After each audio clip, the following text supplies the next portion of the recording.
Today we are going to discuss projectile or projectile type motion.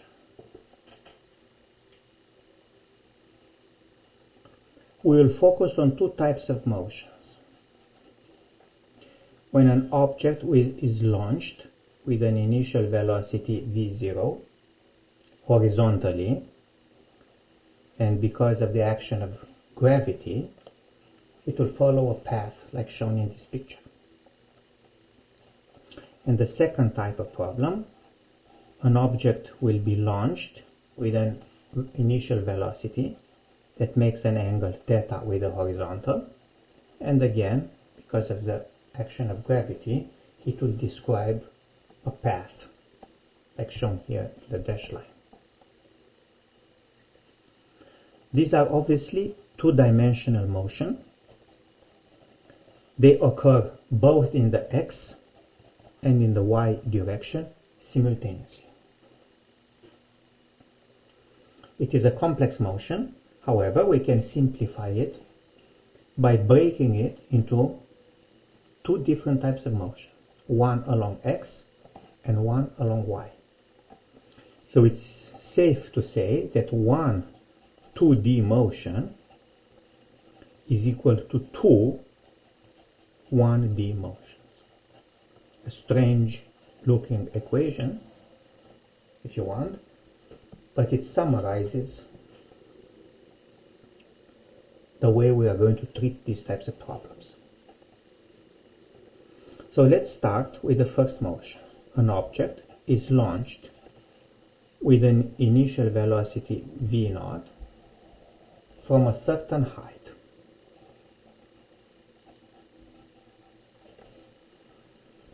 And the object reaches the ground at a distance d from the point where it was launched. The distance d, of course, is measured horizontally. We describe this motion, as we said before, as two motions. A motion along the x-axis and a motion along the y-axis. The motion along x-axis is a uniform motion. We don't have an acceleration. The motion along y-axis is a free fall motion. That means we have the acceleration negative g. If we put together the equations that we know, we have, for the x motion, we have x minus x0 is equal to vt. While for the y motion, we have y minus y0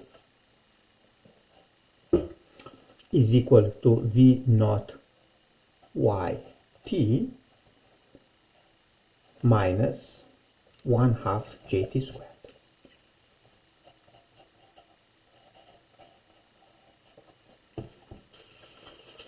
These are our individual kinematic equations along x and y. Notice, however, that there is no velocity of the object along the y direction. No initial velocity along the y direction. So this term becomes 0. On the other hand, the initial velocity along x is going to be constant throughout the motion. So, with the notation given in the problem, we can call this v0t. We can simplify the problem further by noticing that the final position of the object along the y-axis is 0. And we can simplify the equations even further by noticing that x0 is equal to 0. So really, our equations are nothing more than x is equal to v0t and minus y initial, y0, which in this case is h, is equal to negative 1/2 gt squared. Or x is equal to v0t and h is equal to 1/2 gt squared. Depending on what's given in the problem and what the question is, these two equations will always be enough for us to solve the problem.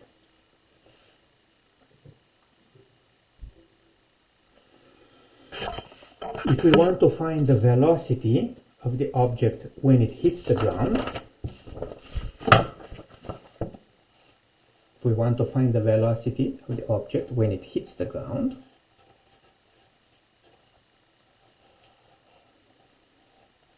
we must find its velocity along x and its velocity along y.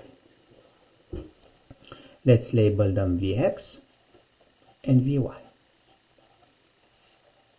As we saw already, the velocity along x is not changing, so the final velocity along x is actually the initial velocity v0. On the other hand, Vy is given by the equation Vy is equal to v0y minus gt, but as we saw before, v0y is equal to 0, so the final velocity along y is negative gt. Notice the negative sign, exactly what we expected. If we add these two vectors using the vector addition rule, the parallelogram rule, and using the Pythagorean theorem, we have v is equal to vx squared plus vy squared. In this case, v0 squared plus g squared t squared.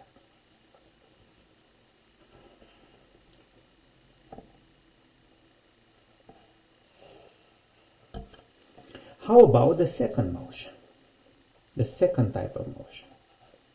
We launch an object with a velocity v0,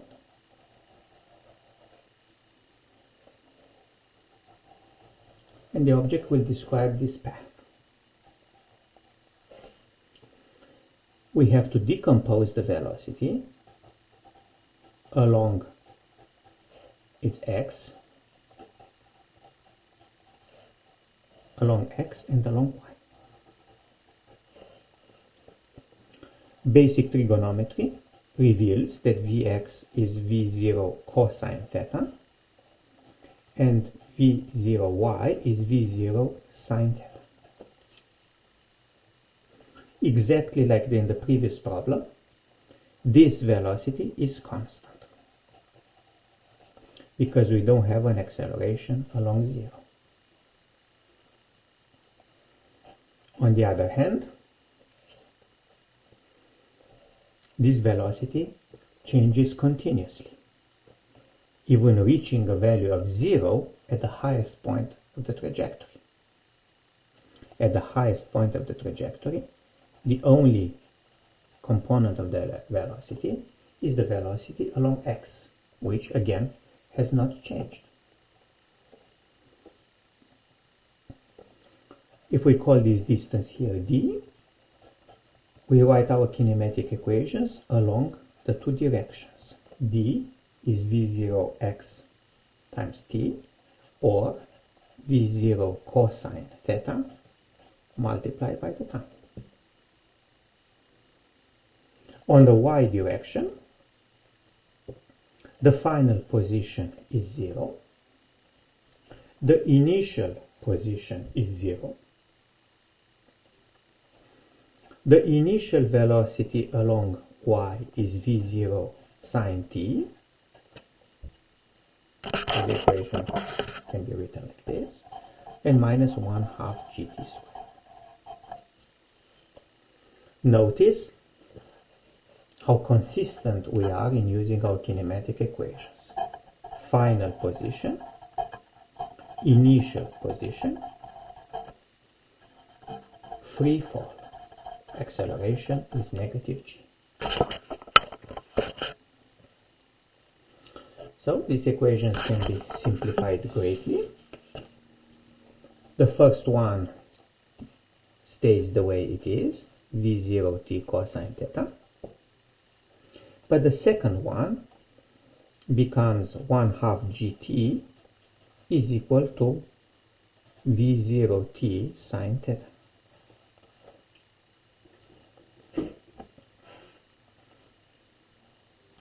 One half gt squared. And again, like with the previous type of motion, the horizontal throw, these equations will always be enough to give me what I want.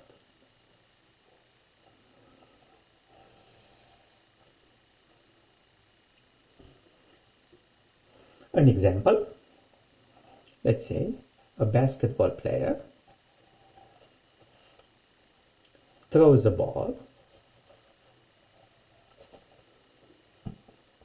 towards a hoop.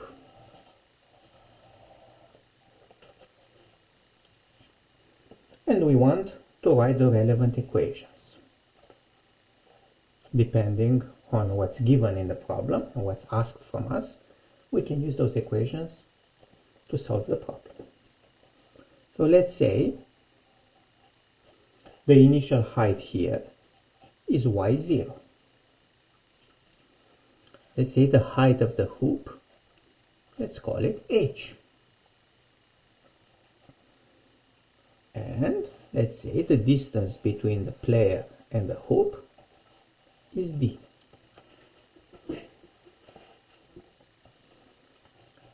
The velocity of the ball, we're going to label it v0, and the angle between v0 and the horizontal, we label it theta. So the first thing we have to do in these problems is decompose the initial velocity. We have v0 cosine theta, and we have v0 sine theta along x and along y, respectively. Let's write the relevant equations. It's always easy to start with x, because remember, the acceleration is 0.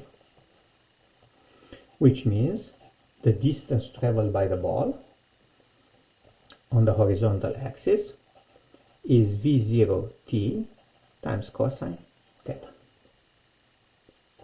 Technically, it is d minus 0 is equal to the initial velocity, v0 cosine theta, times theta. What happens along y? Along y, the acceleration is negative g. Remember, it's always free fall.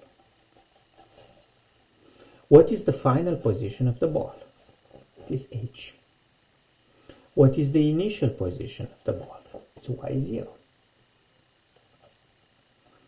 What is the initial velocity of the ball? It is v0 sine theta. Notice the positive sign, because v0 sine theta points upwards. And minus 1/2 gt squared, which is always there. Again, there will always be enough information in these problems to solve it. And notice, in everything we did on this topic, the time is the same along x and along y.